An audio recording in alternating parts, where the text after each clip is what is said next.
Kain na daw po kayo, sabi ng aking pinakamamahal na tatay Nano. Dito naman po kami sa Jollibee. Mamaya na daw po sa Mang Inasal at lagi daw po siya sa Mang Inasal na kain. Baka daw po siya ay bunihin. Ay sa Jollibee na may manok din.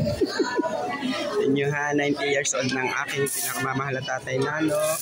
Sa awa po ni Papa Jesus, maraming pong salamat at malakas pang kumain ng aming tatay Nano. Ang sarap pang kumain ninyo yung sumubo. Yan ay nabulos pa.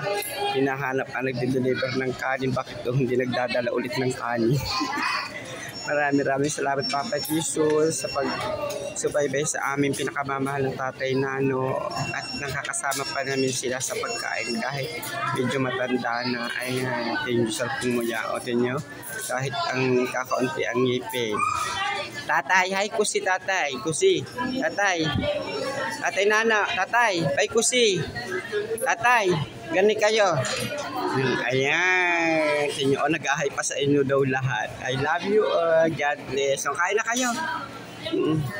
Tinyo, sarap ang lantat ng kain ng tatay Nano. I love you so much, tatay Nano. I love you, love you.